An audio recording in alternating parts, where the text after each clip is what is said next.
Ini ku ahli sunnah ciri khasnya niku mbok wong tau dosa kaya apa tetep dianggap Islam. Ada kelompok ekstrim khawarij sing darani wong nak dosa niku berarti wis napa kafir. Jadi itu efeknya luar biasa dari madhab-madhab itu. Lalu kenapa madhab Abul Hasan As-Sadili yang kita pilih? Karena kalau orang Islam kamu kafirkan niku mboten ketemu, cara akal niku mboten ketemu. Nggih cara berpikir kita masyhur Abul Hasan As-Sadili ngendikan wong iku nak kafir mulai cilik nganti 70 tahun. Kula baleni malih tiyang kafir cilik ngantos 70 tahun. Itu kan menjadi mukmin itu hanya dengan melafadzkan apa? Syahadat la ilaha illallah Muhammadur Rasulullah. Niku hadhil kalimah satu ini. Kalimah syahadah niku saged ngilangi kekafiran 70 tahun. Artinya kalimat ini adalah kalimatun dakhala fihal kafiru al-islam atau kalimatun sara bihal kafiru musliman. Jadi ngaji rileks, ini tanamkan di hati. Ini adalah kalimat yang orang kafir saja menjadi muslim, hanya sekali dilafadzkan. Masa lalu dengan kalimat yang sama tiang muslim menjadi kafir. Ini pun buatan ketemu akal. Makanya madhab takfiri, madhab gampang mengkafirkan orang itu jelas madhab yang enggak ada rujukannya sama sekali, enggak ada pegangan ilmiahnya sama sekali. Wong kafir wae dadi Islam, mosok wong Islam dadi kafir. Mau perkara tahlilan ning kuburan. Gara-gara tahlilane nyekel patok dianggap napa? Kafir. Mergo dianggap njaluk napa? Jaluk bae, jaluk kufur. Mulane dawuh Said Muhammad masyhur itu diterjemah di seluruh bahasa di dunia. Wong-wong sing ngafirno iku mbok yo sekali-kali nginceng iku ngrungokno. Lho kula nu sampean tahlil iku ya ora seneng. Kadang sing tahlil iku ya rada kurang ajar. Kula niku yang ben nak mati, nak sing tahlil nang Jepun niku ora seneng. Mergo ya rada sombong lah wong tahlil iku ya kadang rada sombong. Misale ngaten, kula kiyaine jenengan. Dongane ngene, ya Allah, ini guru saya. Ingkana muhsinan fazid fi ihsani. Kalau dia baik, itu ya tambahlah kebaikannya. Mosok murid muni gurune baik itu kalau itu kan ngenyek uang. Kene soleh-soleh permanen dianggap napa. Jadi dungane itu ngeper ingkana muhsinan fazid fisa. Wa ingkana musian fatajawaz anhu. Misalnya kalau dia orang buruk, kalau beliau orang buruk yang kau maafkan. Maka orang-orang di luar sana yang mengatakan andekan tahlil itu baik pasti dilakukan sahabat, itu logika yang keliru. Sahabat gak mungkin kan nahlili Kanjeng Nabi ngendikan ingkana musinan sido kafir ngoten nggih mboten. Lah wong Kanjeng Nabi kok apike di ngendikano ingkana ini kok kafir. Wong Nabi kok ingkana andai. Saiki pertanyaannya gini, kita sebagai kiai, sebagai guru ku murid nak tahlil ya rada kurang ajar sithik. Wong gurune kok diomongno ingkana musinan ambe ingkana musia.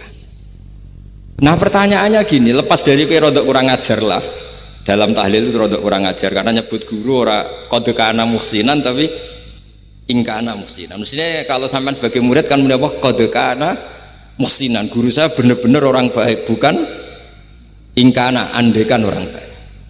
Tapi ada satu kepastian bahwa ini tidak minta sama mayit.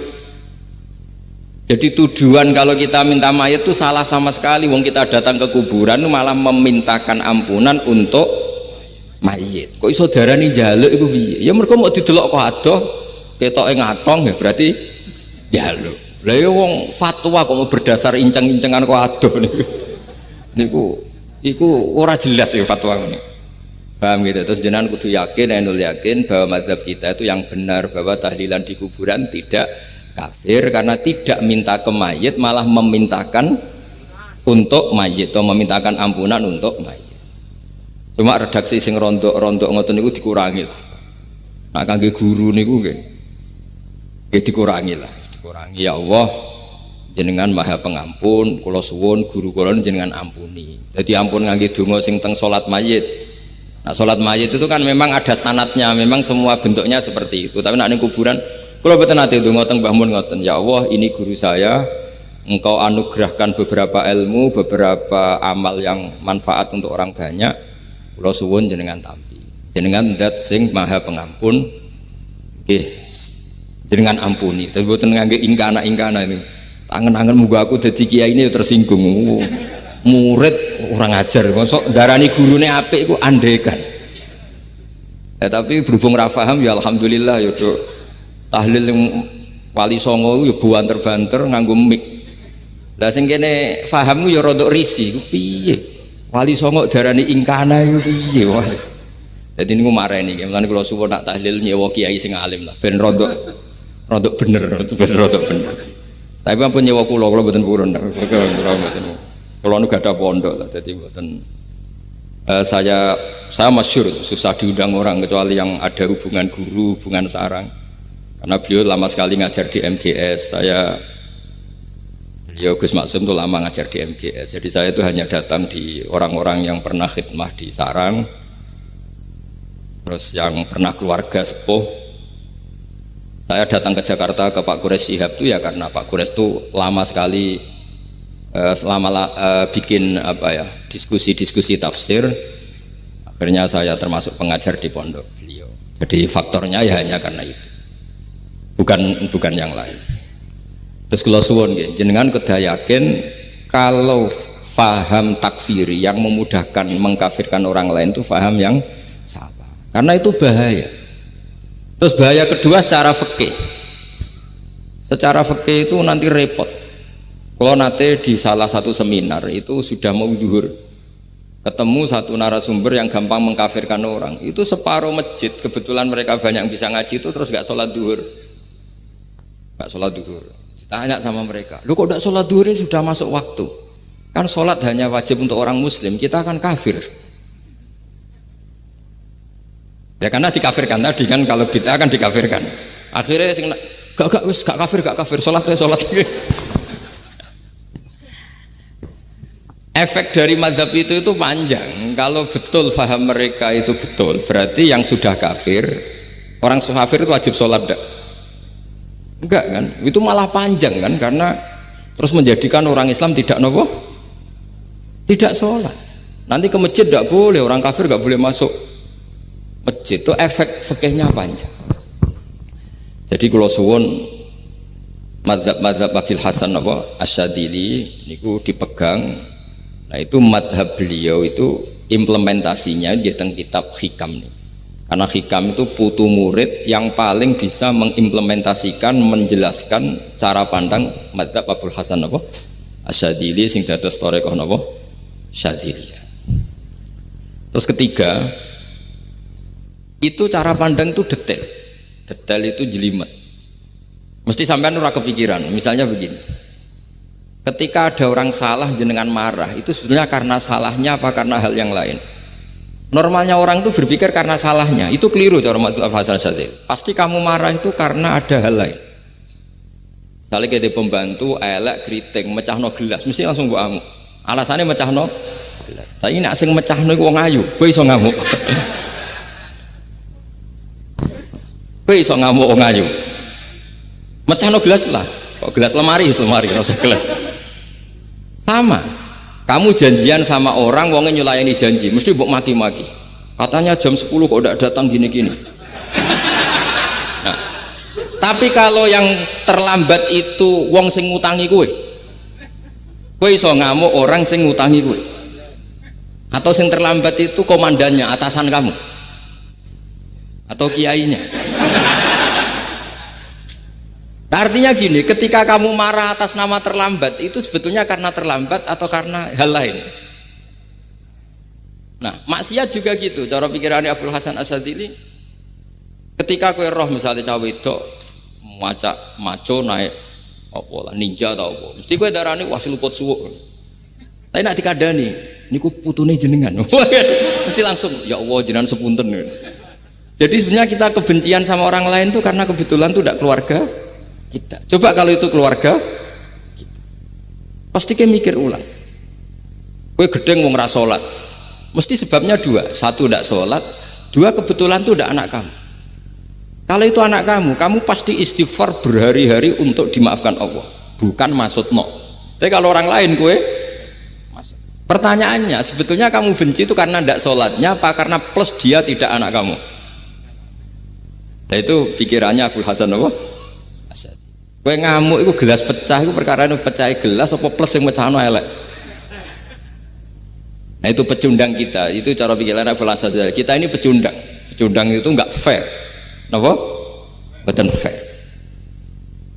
Nah itu terus beliau diantaranya punya cerita Nabi Ibrahim itu pernah diangkat ke Allah di alam malakut. Di alam malakut kemudian ini ada di kitab Hikam juz 2 halaman 4 yang di bab ini yang saya baca. Ini cerita terakhir nih, bantu pun sampai tak ngaji suwi-suwi ora mesti paham, aduk sediluk. Nak sediluk kan dia alasan, kenapa ora paham? Salah Gus Pak ngulangi sediluk. Lah nak suwi sampean ora paham malah ribet kan? Diulang suwi ora paham goblok tenan berarti kan gitu. Nah ini untuk menjaga harkat dan martabat niku ngajine sediluk mawon dan takoki malaikat. Kenapa ora paham? Salah Gus Pak ngajine sediluk. Jadi duwe napa? Alibi lah gak ada napa? Pembelaan. Nabi Ibrahim itu diangkat di alam malakut karena beliau seorang nabi melihat orang maksiat, ditanya sama Allah, ya Allah itu orang-orang maksiat itu makan dari rizkimu, menempati bumimu dan semua fasilitas engkau bikin. Lalu menurut kamu gimana Ibrahim? Ya bunuh saja, matikan saja. Sama Allah dituruti. Melihat lagi ada maksiat yang berbeda, selalu Nabi Ibrahim usul itu dimatikan. Jadi Ibrahim pernah jadi garis keras lagi, keras sekali. Lalu suatu saat Nabi Ibrahim itu disuruh nyembelih Ismail. Disuruh nyembelih apa? Ismail. Bareng disuruh nyembelih Ismail, Nabi Ibrahim tanya, ini anak saya ya Allah, ini samratu fuadi, ini buah hati saya, kenapa engkau nyuruh menyembelih? Secara ngetikane pangeran, apa kamu tidak ingat ketika tak angkat di alam malakut beberapa hambaku kamu usul supaya tak bunuh? Cara Jawane, cara Jepone kuwi ora rasane dadi aku. Aku iku pangeran sing gawe aku enak wae usul-usul kon mateni jare. Saiki gentenan, saiki anakmu sembelih. Rumang sama dadi pangeran gak sayang mbek kaula. Kowe tak dadekno nabi ku kon dakwah ora kon mateni. Nabi Ibrahim nangis. Nah inilah perbandingan bagi kita. Sebenarnya saat kita benci maksiat itu sebetulnya di hati kita itu tidak hanya maksiat, kita ada dak fairnya, plus itu dak orang yang terkait dengan kita. Jika misalnya mau wangkel, misalnya penyanyi sing piye mau wangkel, suatu saat penyanyi ku WA kuwe, masa ya gelem dadi bojomu, ilang mangkelmu kan. Jadi pecundang, kita ini sebetulnya pecundang. Nah, syukur-syukur memang makom kamu sudah tinggi, memang benar-benar benci karena maksiat, paribasane wayu gelembok rabi tetap mangkel. Tapi saya tidak yakin soleh-soleh seperti ini imannya sampai seperti itu tidak yakin. Dan saya kalau yakin begitu berarti keyakinan salah itu salah dan bodoh itu, karena itu nggak terbukti. Makanya ini kitab baru kalian kitab Hikam, karena ini acara ngaji Hikam kula waos sedikit mawon kula waos ini jawabannya Nabi Ibrahim ketika disuruh nyembelih Ismail tengah halaman 4 juz 2. Allahumma hadza waladi wa samratu fuadi wa ahabbun nasi ilayya fasami aqailan yaqul ama tazkurul lailah allati sa'alta fiha ihlaka abdi awama ta'lamu anni rahimun bi ibadi kama anta syaqiqun bi waladik. Jadi Ibrahim, anak kamu sembelih. Kata Ibrahim, ini enggak mungkin Gusti, ini buah hati saya, kenapa engkau minta ini tak sembelih? Apa kamu tidak ingat pernah mengusulkan saya menghabisi sekian hamba saya? Kalau kamu bisa sayang anak kamu, saya juga sayang hamba-hamba kue enak we. Mikir. Jadi makanya kalau suwon kita ini hidup harus insaf. Nak kira dia duit, iku yo mangkel tenan loro tenan. Terus bojomu mbok kon sabar pas kue ra ngekeki duit, iku yo ora fair. Yo ben-ben ngamuk. Satu kelihatan cerdas. Memang kondisi nggak punya uang itu harus ditanggapi dengan marah, masa diapresiasi. Pinter mas kowe saiki dadi wong zuhud. Wah, ya ribet kan. Wes jos Mas sampean. Saiki ra duwe dhuwit, sampean wis dadi wong zuhud, wong waroi. Tapi udah mati bareng saiki. Jadi sebetulnya Allah bikin emosi itu andaikan boleh dibahasakan wis dipikir. Walau la dafwahin nasa fa'dhum bi ba'dil lafasadatil ard. Jadi bumi ini sebaiknya itu diisi dengan sekian perbedaan. Tapi tidak konflik, perbedaan dengan konflik itu beda. Saya ulang lagi, bumi ini sebaiknya diisi dari sekian apa? Perbedaan, karena justru itu bagus. Saya itu berkali-kali bilang, andaikan tidak ada pikiran kedua, ini dunia ini sudah rusak. Harus ada pikiran kedua. Misalnya ono wong kok terlalu apik mbek kanca, mesti bojone sampet. Wong gak men ngopi mbek kancane ra tau ngapi mbek bojone. Tapi kalau ngopi mbek bojone terus, mesti kancane sing sampet. Wah, jok rabi lali kanca. Ribet. Manusa itu ribet. Kados kula dugi mriki ini hormat Gus Maksum. Nggih mungkin tok ganjaran. Tapi untuk dosa sidik-sidik ninggal pondok. Jadi ya sudah. Ya mau tidak mau karena memang hidup itu tidak banyak pilihan. Ada orang sering ibadah di masjid sholat itu ya bagus. Tapi dia pasti tidak baik dalam sistem sosial. Umpama wong soleh kabeh ning masjid itu donya akeh sing mati. Karena tidak ada tim SAR paling murah. Loh iya kan, wong kecelakaan itu penolong pertama itu orang yang di masjid apa sing tukang ning dalan-dalan. Artinya sing ning masjid iktikaf mesti ra duwe ganjaran nulung wong kecelakaan. Artinya ada kebaikan yang pasti nggak bisa dilakukan orang yang sedang di masjid. Andaikan yang di jalan tuh orang-orang soleh itu wah dunia sebaldatun thayyibatu warabun ghafur. Loh ya betul, Nabi pernah ditanya sahabat, ya Rasulullah kita ini senengane ngegeng di jalan. Ya kata Nabi ya sudah nggak apa-apa asal a'tut thoriq haqqaha, ya kamu memberi haknya jalan. Apa itu? Amar ma'ruf nahi mungkar. Maksudnya nahi mungkar gini, misalnya di bus itu ada orang soleh mayoritas, itu sing nyopet ya wedi mergo mesti ditabuki wong akeh. Kalau yang di perapatan wong soleh kabeh sing beda itu ya isin. Mergo sing perapatan wong soleh kabeh. Lah masalah iki ra soleh kabeh, kemari ribet kan gak soleh kabeh. Jadi sebetulnya Indonesia itu aman kalau yang di jalan tuh soleh semua karena perempuan lewat gak diganggu, ada copet gak berani, semuanya aman. Maka di Islam itu menyebut kebaikan itu jumlahnya banyak sekali. Tidak bisa kamu wah hebat-hebatnya wong sing ning masjid terus, tidak bisa seperti itu. Andai kan semua orang di masjid, nah ono kecelakaan pertama yang nolong siapa? Nah ono wong golek alamat tuh takok sapa kabeh ning jero masjid. Ribet kan? Nah, makanya ini Quran bikin aturan wala taq'udu bikulli siratin tu'iduna wa tasudduna an sabilillah. Yang enggak boleh itu duduk di jalan sambil mengganggu atau mengancam hal-hal yang baik. Tapi kalau duduk di jalan justru membantu hal-hal yang baik, maka ini disyariatkan oleh Islam. Jadi ini kita harus mulai mikir ya. Jadi walhasil ngendikane kitab Hikam, bayangkan yang maksiat itu anak kamu, istri kamu. Pilihan kamu itu memaafkan dan minta dimaafkan oleh Allah. Tapi ketika orang lain kamu minta supaya dilaknati Allah, ini tidak fair. Jika kita diajari guru-guru kalau minta ampun ighfirli wali walidayya wali jami'il muslimina wal muslimat, masih dikata wali jami'il muslimina al muslimat wal mu'minina wal mu'minat. Itu filosofi yang luar biasa, kata jami' semuanya ya Allah engkau maafkan. Bukan keluarga saya tok, siapapun yang berkontribusi terhadap Islam ini engkau maafkan. Begitu juga di muqaddimah khutbah kula suwun harus ditradisikan wala alihi wa sahbihi ajmain. Kata ajmain ini kata pembeda. Mungkin orang baca hanya rutin, tapi kita yang nekuni ilmu, ajmain ini kata kunci. Fa inna ahlas syiah akramu sahabiyan wa ahanu sahabiyan akhar. Jadi tradisi madhab syiah itu apa? Ada sahabat yang begitu dimulia-muliakan berlebihan kayak Sayyidina Ali, dan ada yang dihinakan kayak Abu Bakar dan Umar. Lalu pembedanya dengan ahli sunnah apa? Kita menghormati sahabat wa sahbihi ajmain. Jadi hadhil kalimah kalimatun fariqah. Ini kalimah pembeda. Jadi ajmain buatan kalimah rutin terus ono jimati ono kasiate ini buatan. Kita maklumatkan ke seluruh dunia bahwa mazhab ahli sunnah ditandai dengan wa ala alihi wa sahbihi ajmain. Mulane dawuh Mbah Hasyim wa nukrimu ahlal bait wa nukrimu jami'a ashab Rasulillah sallallahu alaihi wasallam. wa nukrimu jami'a ashabi Rasulillah sallallahu alaihi wasallam. Ciri utama madzhab Ahlussunnah apa? Menghormati keluarganya Nabi dan menghormati seluruh, ada kalimat apa? Seluruh sahabat. Jadi kata ajma'in itu kalimatun fariqah atau kalimatul fasl.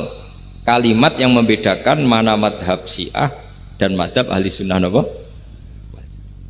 Itu kalau jenengan ngaji teng Gus Maksum napa teng Kiai Haji Maksum, di antara madhabnya sinten Nabi Ibrahim yang diceritakan Abdul Hasan apa Asyadili, kebencian kepada maksiat, kita semua pasti benci maksiat, tapi gak fair kan, yang satu kamu laknati, yang satu kamu doakan. Ujung-ujungnya apa? Ada unsur hadun nafsi. Kalau yang terkait dengan jenengan mbok dongakno di sepuro, nah yang gak ada terkait mbok pasutno, ini kan gak fair, padahal sama-sama apa? Maksiat. Terus kalau suwun polemik tentang ketentuan gimana hukumnya ziarah kubur, ya hukumnya baik karena mendoakan atau memintakan ampun untuk yang mati, bukan meminta sama yang mati. Udah bisa Muhammad kena arah percaya rukokno wong didelok kok ado pancen ya ngeri kan, patoke diusap-usap bariku ndonga delok kok ado kan iku njaluk kuburan, padahal mayite ngeluhe perkara mau. Kadang nek sing kiai ini rapati iso ngaji wamen ingkana wali kok darani napa? Ya Allah, jika mayit ini, andekan mayit ini baik, maka, dan andekan tidak, lu cara kowe dadi mayite bocah ora jelas mayit. Nah, makanya ini cobalah kalau sholat jenazah tidak apa-apa doa itu karena sanatnya seperti itu. Kalau doa no guru ya diatur-atur yang baik lah, langsung mawon ya ghafiratunu wal khotiat gini-gini, saya mohon beliau amal baiknya jangan terima, amal buruknya jangan ampuni, karena guru juga manusia tidak nabi. Boten terus apa pakai apa ingkana.